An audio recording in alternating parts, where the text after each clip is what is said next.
see you as always, Dr. Amal. Thank you, Dr. Wendy. It's always good to see you too. And if I recall, we both started working at RCSI Bahrain on the same day, way back in 2009. Absolutely, yes. The university's come a long way since then, hasn't it? Yes. We are so proud of our university's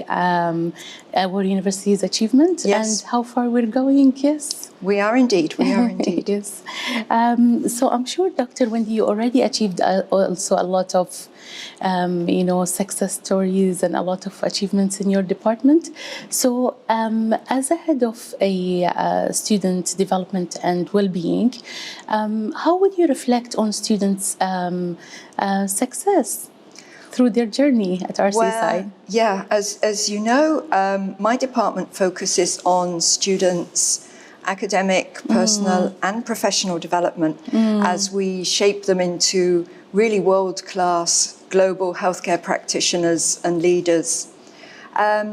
In particular, for some students, new students, whether international or from around this region, we also understand there may be some gaps to bridge as they start their transnational journey in tertiary level medical and nursing education.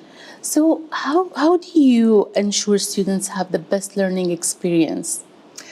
Well, the student voice for us is the key driver in everything we do, and I'm sure you feel the same way. It's essential for creating an effective learning environment, as well as for an excellent student experience. And in fact, over the years, we've developed and customized many specific co- and extracurricular programs for this particular context. So we really aim to provide something for all our students that underpin their success. So what other opportunities do you have for the students? Well, for students in their later years of study, we focus on research opportunities, further learning development opportunities. For example, we encourage student participation in professional conferences. Interesting. And we also have a student travel and conference award fund that they can access to support their endeavours. Wow, what a great opportunity for students, right? It is, yes. And for students in the School of Medicine, we train them as peer-assisted learning or PAL tutors to facilitate the learning of students in younger years. And this is also a great addition to their CVs for their future careers going forward. Absolutely. And I heard a lot about STEP, Dr. Wendy. What's that? STEP. So students have an opportunity to collaborate with staff from all over the university in our Student Engagement and Partnership Program, or STEP. And these projects and initiatives really build synergies and drive positive change across the whole university and even beyond. And what do you do afterwards? So even afterwards, what's really great is that our graduates from our community of alumni return as active contributors, whether it's as a peer-assisted learning tutor or a motivational speaker, or even as an alumni member on one of our student engagement and partnership program projects. So you see, we really aim to provide something for all students on their own individual paths to success. So what I can see, Dr. Wendy, is like a holistic approach of, teaching and learning and a lot of experiences for students, which is the key pillar of RCSI strategy, right? Yeah, agreed, it is.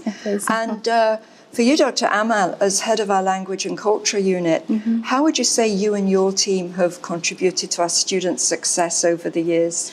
Of course, Dr. Wendy, and it's the most interesting thing about our department is, or I can consider it as a unique thing, is that we work in different programs across schools, and we lead different modules. For example, we do English and Arabic language and communication courses, specifically tailored for nursing and medical education.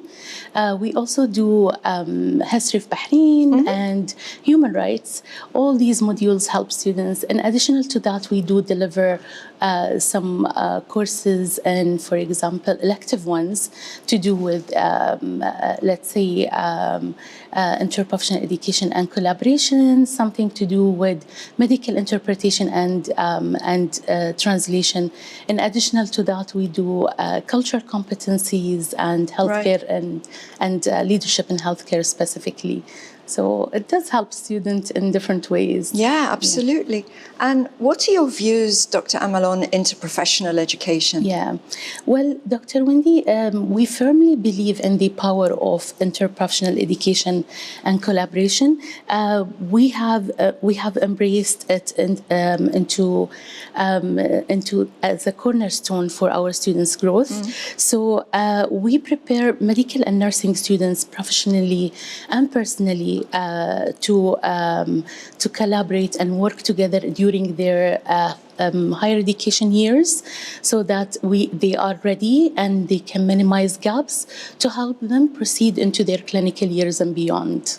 Right, and interprofessional education is so important, isn't it? Because it brings together so many different and diverse perspectives and expertise for academic, personal and professional growth. Absolutely, Dr. Wendy. And if you think of it, students benefit significantly from interprofessional approach, and the way we integrate ongoing reflective practices into our curriculum design.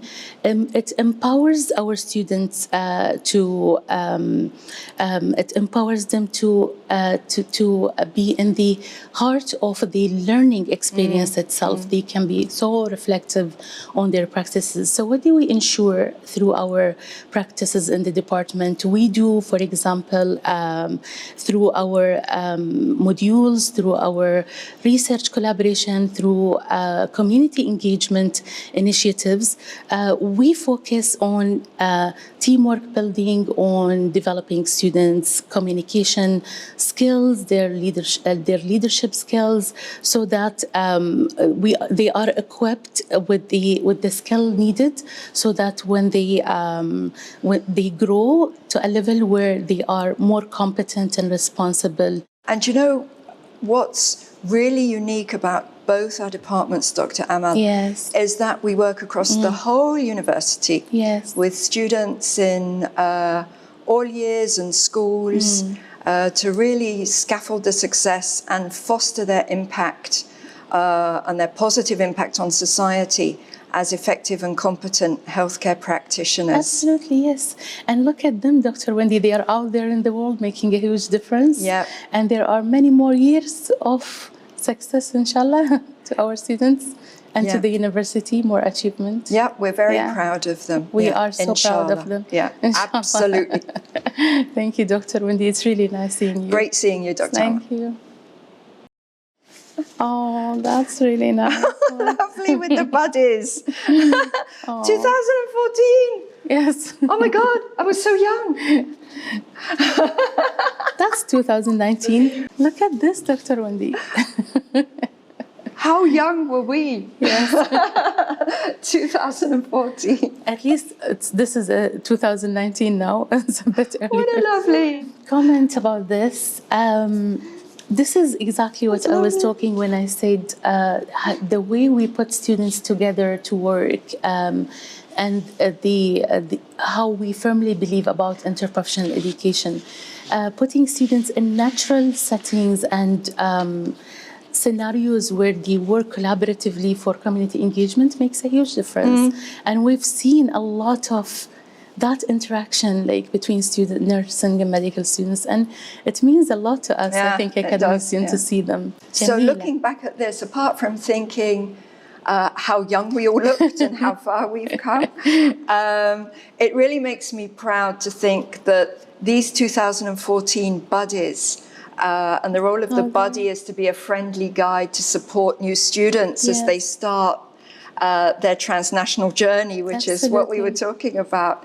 I'm really proud to think that now all of them are back in society and in their communities and perhaps all around the world as competent, effective, world-class global healthcare practitioners and leaders. Absolutely, Dr. Wendy, that's really good. So I think if we've achieved that and we've shaped them in this way, then we're proud of them. Thank you for this nice photo. Yeah, so cute.